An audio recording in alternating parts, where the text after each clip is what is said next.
Hello everyone, welcome to KNIS। आज का जो सबसे इम्पोर्टेंट जो पूरे इंडिया में एक न्यूज बना हुआ है वो है महाराष्ट्र में डिफेक्शन। MLA डिफेक्ट कर गए हैं, वो अभी गुवाहाटी में जाके बैठे हुए, उनको बैठाया गया है। तो यहाँ पे महाराष्ट्र का जो गवर्नमेंट है वो अब मेजोरिटी से बाहर आ चुका है, उसके पास अब मेजोरिटी नहीं है। वो जब ये गवर्नमेंट CM जो है उद्धव ठाकरे वो रिजाइन कर सकते हैं। तो आखिर ऐसा क्यों? सारे MLA इतना एक दूसरे से डिफेक्ट करते हैं, इसके ऊपर क्या कोई कानून है या नहीं है? ये इसके लिए जो कानून है वो इतना इफेक्टिव क्यों नहीं है कि हमेशा हम लोग न्यूज में सुनते हैं, कभी मध्य प्रदेश हो, कभी राजस्थान हो, कभी गुजरात हो। तो इस तरह से MLA अभी हाल ही में झारखंड में भी ऐसा होने का करने का प्रयास किया गया था। तो ये सारा कुछ हम लोग देखेंगे कि इसमें क्या लूपहोल्स हैं, क्या कानून है, ये कैसे है। ये सारा कुछ जो है वो इसमें है एंटी डिफेक्शन लॉ। इसको क्या बोला गया? एंटी डिफेक्शन लॉ, मतलब दल बदलू कानून। दल बदलू कानून ये आया कब है? दल बदलू कानून को कब लाया गया है? तो ये 52nd कॉन्स्टिट्यूशनल अमेंडमेंट एक्ट 1985 में 52वां संविधान संशोधन से 1985 52nd से लाया गया है इसको 1985। और इसको बाद में अमेंड किया गया था कब? 91st कॉन्स्टिट्यूशनल अमेंडमेंट एक्ट 91वां संवैधानिक संशोधन 2003 में इसको संशोधन किया गया था। तो ये क्या संशोधन किया गया था, क्या चेंजेज हुआ था, ये सारा कुछ हम लोग देखेंगे। तो सबसे पहले देख लेते हैं कि एंटी डिफेक्शन लॉ का हिस्ट्री क्या है। एंटी डिफेक्शन लॉ आया कैसे, कैसे इतना हुआ? तो इसका सबसे बड़ा हिस्ट्री है आया राम गया राम। ये आया राम गया राम क्या है? तो हरियाणा के एक MLA थे जिनका नाम था गया लाल। 1967 में पहला हरियाणा का विधानसभा इलेक्शन हुआ था, 81 सीट था। ये जयालाल जो थे वो इंडिपेंडेंट चुनाव जीते थे, इंडिपेंडेंट MLA थे। जब ये चुनाव जीते तो तुरंत ये क्या अनाउंस किया कि हम इंडियन नेशनल कांग्रेस ज्वाइन करेंगे। ये इंडियन नेशनल कांग्रेस ज्वाइन करने का अनाउंस कर दिए। उसके जस्ट 2 से 3 घंटे के बाद ये फिर से क्या बोलते कि नहीं, हम यूनाइटेड फ्रंट को ज्वाइन करेंगे। अब कांग्रेस से रिजाइन कर रहे हैं, कांग्रेस को छोड़ के हम यूनाइटेड फ्रंट को ज्वाइन कर रहे हैं। कुछ समय बाद 2-3 घंटे बाद फिर से ये अनाउंस करते हैं कि नहीं, हम फिर से कांग्रेस ज्वाइन कर रहे हैं, INC ज्वाइन कर रहे हैं। यानी कि ये 9 घंटे में मोस्टली 3 बार पार्टी को बदल चुके थे। इसीलिए सब लोग इनको बोलने लगा आया राम गया राम। कब आ रहा है कब जा रहा है पता ही नहीं चल रहा है। और इसी पे अमूल जो है वो उस समय कार्टून बनाया था आया राम गया राम का। ठीक, ये कब, ये आया कब गया पता ही नहीं चला। तो ये जो है वो लूपहोल्स लोगों के सामने आया कि जो MLA हैं वो बहुत ज्यादा डिफेक्ट है। जैसे उसके पहले भी डिफेक्शन हुआ था इंदिरा गांधी जब कांग्रेस आई बनाई थी, तो बहुत सारे जो ML थे, ये जिस प्रेसिडेंशियल कैंडिडेट को ये सपोर्ट कर रही थी वो जीते थे। तो ये सारा जो लूपहोल्स है, ये बहुत सारा लूपहोल्स इसमें देखने को मिला। लेकिन उसके बाद से 1985 में 1985 में क्या लाया गया? Anti defection law, ADL। ये कौन से आर्टिकल में है? अगर संविधान के कौन सा आर्टिकल में इसको डाला गया? आर्टिकल 102 सब क्लॉज 2 और आर्टिकल 191 सब क्लॉज 2। ये है आपका मेंबर ऑफ पार्लियामेंट के लिए, ये है लेजिस्लेटिव असेंबली के लिए। ये डिफेक्शन के को डील करता है और इस बेसिस पे ये डिस्क्वालीफाई करता है। ये इसका हिस्ट्री है। तो हम लोग अब आगे देखते हैं कि इसमें क्या क्या और है।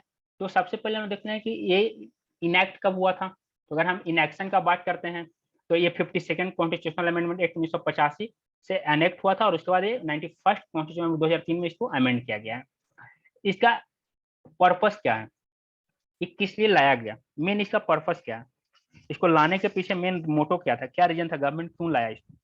तो वही, ताकि पार्टी जो है उससे MLA जो है वो जिसको हम लोग बोलते हैं हॉर्स ट्रेडिंग, हॉर्स ट्रेडिंग, खरीद फरोख्त जो होता है, ऑप्शन। एक तरह से देखो यहाँ पे ऑप्शन हो रहा है फॉर सेल, नेताजी जो है वो सेल के लिए हैं, यहाँ पे ऑप्शन लग रहा है कितना में वो बिकेंगे। तो इससे क्या होगा, गवर्नमेंट जो है, जैसे कोई करो, जैसे अभी देखो अभी महाराष्ट्र का गवर्नमेंट क्या हुआ, मेजोरिटी गवर्नमेंट के 2-2.5 साल से आराम से चल रहा था, अचानक से नेताजी लोग को डिफेक्ट कर गए तो क्या हुआ, गवर्नमेंट गिर रहा है, मे बी इसके बाद हो सकता है अगर पार्टी गवर्नमेंट नहीं बन पाए तो इलेक्शन भी तुरंत हो सकता है। तो ये सारा कुछ गवर्नमेंट में स्टेबिलिटी लाने के लिए, डिफेक्शन ना हो, खरीद फरोख्त ज्यादा ना हो, पैसे की ज्यादा हेर फेर ना हो, ये सब को रोकने के लिए ये एडीएल लाया गया था। तो अगला देखते हैं कि एडीएल में लोग डिस्क्वालीफाई कैसे होते हैं, क्या ग्राउंड क्या है डिस्क्वालिफिकेशन के। तो जो इलेक्टेड मेंबर हैं, इलेक्टेड मेंबर के लिए क्या ग्राउंड है कि इलेक्टेड मेंबर अगर अपने पार्टी के बात नहीं मानते हैं, जैसे उनके पार्टी का जो चीफ विप होता है, उसको क्या बोला था, पार्टी का चीफ विप।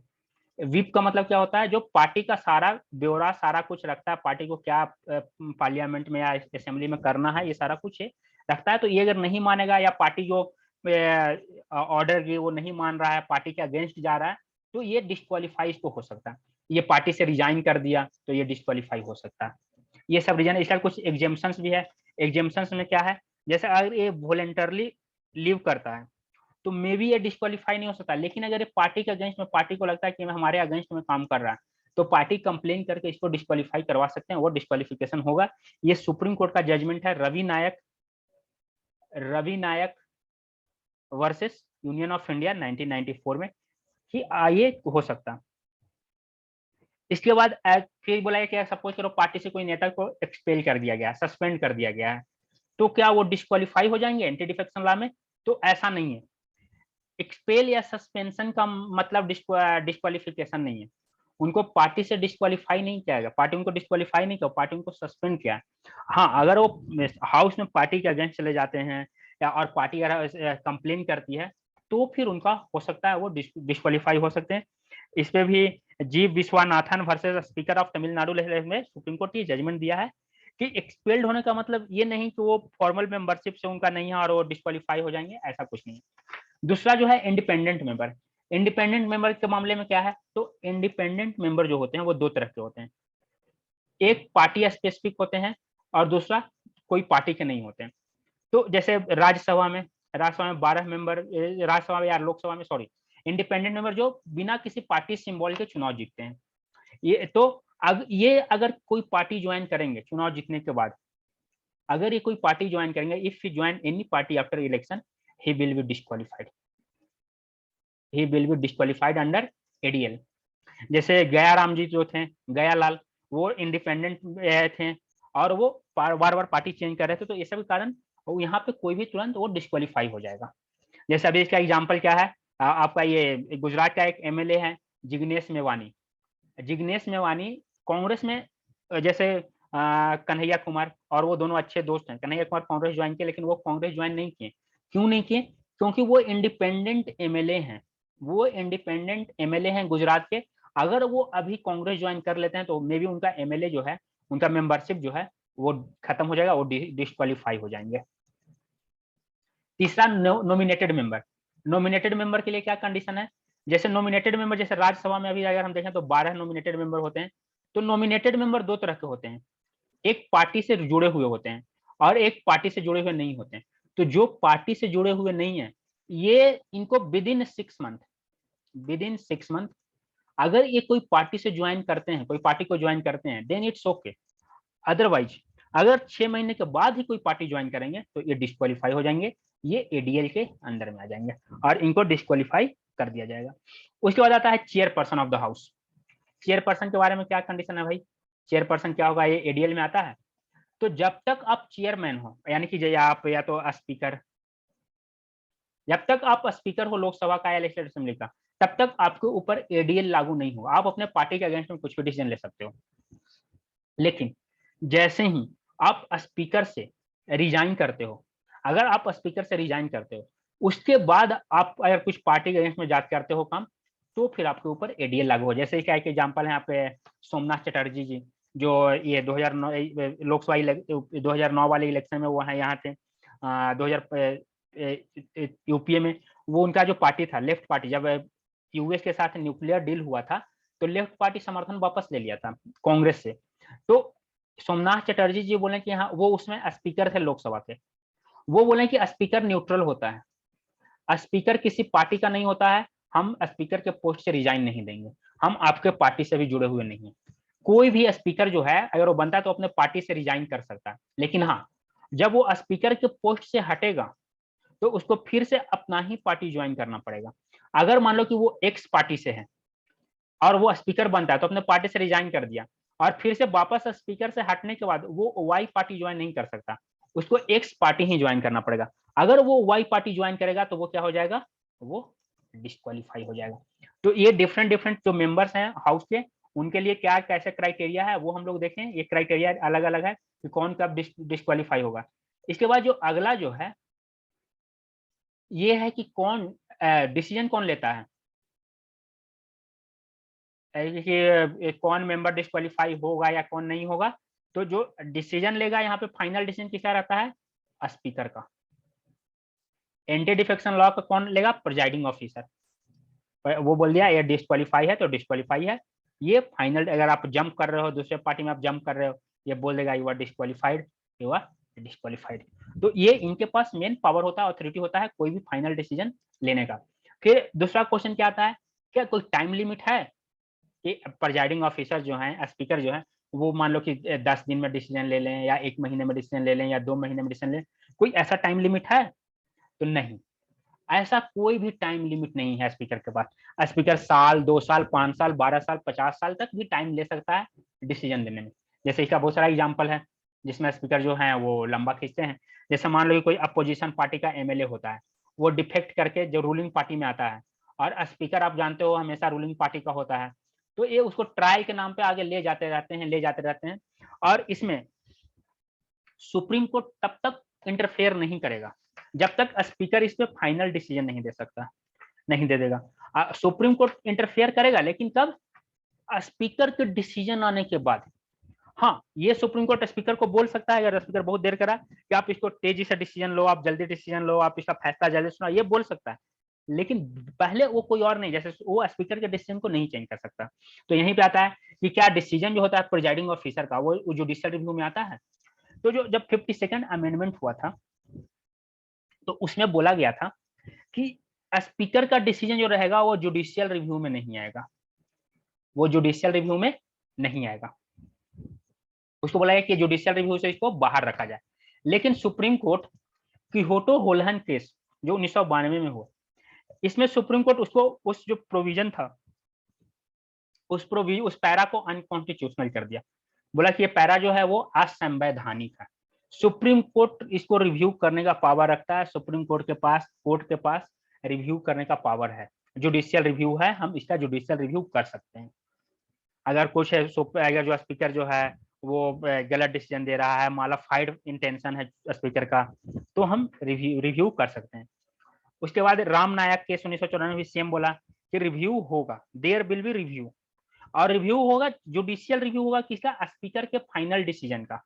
हाँ, अगर स्पीकर इस मामले में कोई रूल बनाते हैं कि हम ये रूल बना रहे हैं, ट्रायल कर रहे हैं, ये कर रहे हैं, तो इसमें जुडिशियरी का इंटरफेयर नहीं होगा, ये स्पीकर का अपना डिसीजन रहेगा, वहां पे जुडिशियरी कोई भी इंटरफेयर नहीं करेगा। बाकी जब स्पीकर का फाइनल डिसीजन आएगा तो जिसके खिलाफ आया है या जो पार्टी है वो जुडिशियरी के पास जा सकता है और जुडिशियरी इस पे रिव्यू करेगा। उसी तरह Jagjit Singh versus state of Haryana में सेम बोला था कि स्पीकर का ऑर्डर जो है वो जुडिशियल रिव्यू होगा on limited ground. Limited ground का मतलब क्या है, अगर कोर्ट को लगेगा कि नहीं ये नेचुरल जस्टिस को वायलेट कर रहा है, मालाफाइड इंटेंशन है, गलत डिसीजन है, तो ऐसे बीच में कोर्ट जो है वो स्पीकर को इंटरफेयर नहीं करता है।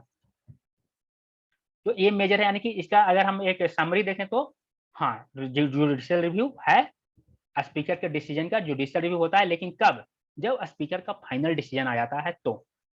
उसके बाद क्या स्पीकर अपना डिसीजन का रिव्यू कर सकता है? सपोज करो स्पीकर किसको डिस्क्वालीफाई कर दिया, ठीक है, फाइनल डिसीजन आ गया स्पीकर का, ही डिस्क्वालीफाइड, तो क्या वापस स्पीकर अपने डिसीजन को रिव्यू कर सकता है? तो यहाँ पे सुप्रीम कोर्ट बोला कि नहीं, स्पीकर के पास अपना पावर, अपने डिसीजन को रिव्यू करने का पावर नहीं है, because he is not a court, वो अपने पावर को रिव्यू नहीं कर सकता। किसमें जजमेंट सुनाया था supreme court, Kashinath Zalmi versus speaker of Goa में सुप्रीम कोर्ट ने जजमेंट दिया कि स्पीकर जो है वो अपने डिसीजन का रिव्यू नहीं कर सकते, यानी कि वो अपने डिसीजन को बदल नहीं सकते हैं। एक बार वो डिसीजन ले लिए सो ले लिए, अब जो भी काम करना है वो कोर्ट करेगा। कोर्ट में वो रिव्यू जाएगा जुडिशियल रिव्यू के लिए, और कोर्ट उस डिसीजन को बदल सकता है लेकिन स्पीकर अपने डिसीजन को नहीं बदल सकते। उसके बाद सुप्रीम कोर्ट क्या स्पीकर के एक्शन को रिव्यू कर सकता है? तो हाँ, सुप्रीम यहाँ पे एक्शन को मतलब कि अगर स्पीकर जल्दी डिसीजन नहीं ले रहे हैं, स्पीकर बहुत स्लो कर रहे हैं, तो यहाँ पे सुप्रीम कोर्ट रिव्यू कर सकता है। ये कब डिसीजन बोला था supreme court? SP Maurya case 2007 में। इसमें सुप्रीम कोर्ट ये बोला कि अगर स्पीकर जो है जो कंप्लेन किया गया उस कंप्लेन को कोई एक्शन ही नहीं ले रहे, चुपचाप शान से बैठे हुए हैं, नींद में हाँ लेते हैं नहीं लेंगे, ऐसे वैसे कर रहे हैं, तो सुप्रीम कोर्ट उनको फोर्स कर सकता है। सुप्रीम उनको बोल सकता है कि भाई साहब ये नहीं चलेगा, आप जल्दी से डिसीजन लो। जैसे कलकत्ता है, कलकत्ता ये वेस्ट बंगाल विधानसभा के मामले में हुआ, वहां पे ये क्या बोलते हैं मुकुल रॉय बीजेपी से टीएमसी में चले गए, वो स्पीकर साहब जो थे भाई साहब वो चुपचाप मजे से बैठे हुए हैं, हाँ करते हैं। जब उनको कोर्ट बोला तो वो अब उस पर ट्रायल चला रहे हैं कि हम इसका ट्रायल कर रहे हैं, जांच कर रहे हैं कि सही में डिफेक्ट हुए कि नहीं हुए, जो कि पूरा दुनिया जान रहा है, देख रहा है कि सीधा डिफेक्शन है, फिर भी तो वो उनका रूल है, उसमें कोर्ट इंटरफेयर नहीं करेगा। लेकिन हाँ, अगर वो कोई एक्शन नहीं ले रहे हैं तो कोर्ट बोलेगा कि भैया तुम एक्शन लो, तुमको एक्शन लेना पड़ेगा। भले वो एक्शन लेने के नाम पे ट्रायल नहीं चला, उसको लंबा खींच रहे हैं तो खींच रहे हैं, वो चाहे ओके, लेकिन आपको दिखाना पड़ेगा कि हम एक्शन ले रहे हैं, हम काम कर रहे हैं, ये यहाँ पे दिखाना पड़ेगा। जब वो कंप्लेन एक्सेप्ट कर लेते हैं बिना कोई फैक्ट फाइंडिंग के, कोई कंप्लेन किया, जैसे मान लो कि जो रूलिंग पार्टी है उसका कोई विधायक इधर उधर चला गया, उसके नेता कंप्लेन कर दिया भाई साहब अपना विधायक भाग गया, वो बोलते हैं अच्छा भाग गया, रुको इसको मजा चखाते हैं, चलो भाई तो डिस्क्वालीफाई हो गया। तो ये तो बिना कोई फैक्ट फाइंडिंग का हो गया। आप अपोजिशन वाले के लिए तो इतना आप ट्रायल चला रहे हो, अपने वाले को तुरंत कर दे रहे हो। तो इस टाइम पे सुप्रीम कोर्ट रिव्यू कर सकता है स्पीकर के एक्शन को कि नहीं आप गलत करो, रुक जा भाई, हम यहाँ पे बैठे हुए हैं, तुमको ऐसा नहीं करने देंगे। लेकिन ये दोनों अगर, और ये दोनों काम जो है वो क्या ट्रीट हो रहा है कि स्पीकर जो है वो अपने कॉन्स्टिट्यूशनल ड्यूटी को वायलेट किए हैं, तभी सुप्रीम कोर्ट इंटरफेयर करेगा। कॉन्स्टिट्यूशन को जो ड्यूटी है उनका, जो संवैधानिक पावर उनको मिला, अधिकार मिला, आप उसको नहीं कर रहे हो, आप उसके अनुसार काम नहीं कर रहे हो, हमको बीच में आना पड़ रहा है। अगर आप अपने अनुसार काम करते हो तो हम बीच में नहीं आते। तो ये मेजर यहाँ पे है। उसके बाद आता है कि क्या एंटी डिफेक्शन अलाउड है, और अगर एंटी डिफेक्शन लॉ जो है वो किस कंडीशन में डिस्क्वालीफाई नहीं करता है मेंबर को। तो देखो 2003 में क्या हुआ, 2003 में 91st कॉन्स्टिट्यूशनल अमेंडमेंट एक्ट आया, राइट। इसके पहले क्या था, इसके पहले 1/3 था, 1/3 अलाउड था। क्या आप ग्रुप डिफेक्शन कर रहे हो ना, जैसे अभी शिवसेना के मेंबर डिफेक्ट किए, तो मान लो शिवसेना के 60 मेंबर हैं सपोज करो, ऐसे टोटल 55, उसके 55 हैं, तो सपोज करो 60 है, कैलकुलेशन के लिए आसान है। तो अगर इसका 1/3 डिफेक्ट कर जाता है, यानी कि 20 मिनिमम डिफेक्ट कर जाता है, तो ये डिस्क्वालीफाई नहीं होगा, ये अपना अलग पार्टी बना ले सकता है, जाओ हम अपना अलग पार्टी बनाएंगे, तो ये नहीं हो सकता, ठीक है। इंडिविजुअल, और दूसरा क्या है, क्लबिंग। अगर मान लो कि जैसे मान लो कि ये दो पार्टी है, पार्टी एक्स पार्टी वाई, इसका 1/3 मेंबर और इसका 1/3 मेंबर, दोनों अलग जाके नया पार्टी बना लिया, चल भाई तुम अपने घर से निकाल, हम अपने घर से निकालते हैं, चल नया घर बनाते हैं, तो ये भी एंटी डिफेक्शन में नहीं आएगा। ये क्या था ओरिजिनल में, जब 50 सेकंड आया था तो एंटी डिफेक्शन में नहीं आएगा, डिस्क्वालीफाई नहीं होंगे, ठीक है। अगर दो पार्टी आपस में मर्ज करता है, दो जैसे मान लो कि दो मर्जर होता है और नया पार्टी फॉर्म होता है, नया पार्टी का मतलब समझ रहे हो ना, यहाँ से ये एक, यहाँ से 1/3 निकला, यहाँ से 1/3 निकला, दोनों जाके नया पार्टी बना लिया, तो ये भी अलाउड था।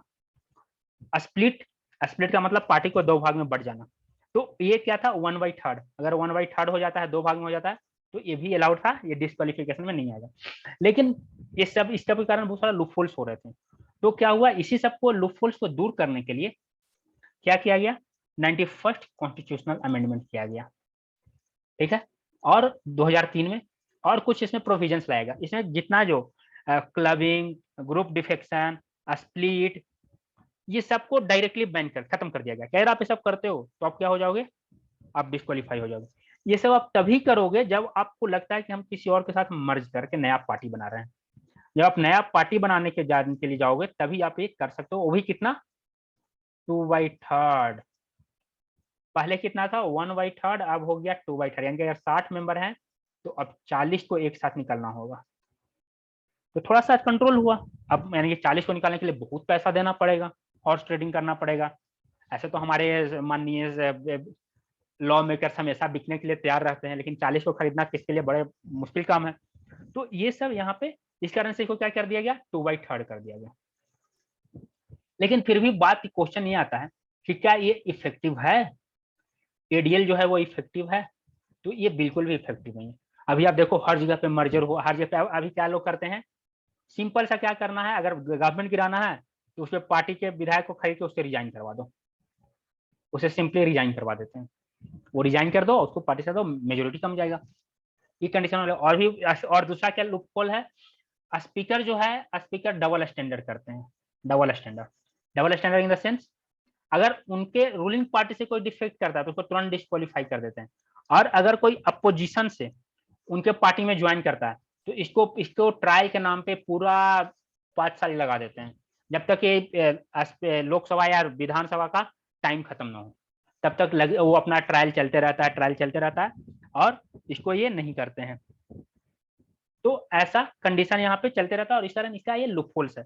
तो इसमें बहुत सारा सजेशन भी, इसमें अगर हम देखें कि वे फॉरवर्ड क्या होना चाहिए, क्या करना चाहिए, जैसे इस पे बहुत सारा सजेशंस भी मिले हैं, लोग इस पे सजेशन दिए हैं कि क्या इस पे करना चाहिए। जैसे लॉ कमीशन जो था, लॉ कमीशन अपने रिपोर्ट में दिया था कि ये जो है डिस्क्वालिफिकेशन वाला जो इशू है कि कौन डिस्क्वालीफाई होगा, कौन डिस्क्वालीफाई ना होगा, ये सिर्फ कुछ ही कंडीशन में रखा जाए। जैसे अगर नो कॉन्फिडेंस मोशन आता है और अगर पार्टी विप जारी करता है, तो अगर पार्टी के अगेंस्ट में कोई जाता है तो उसको आप डिस्क्वालीफाई कर सकते हो।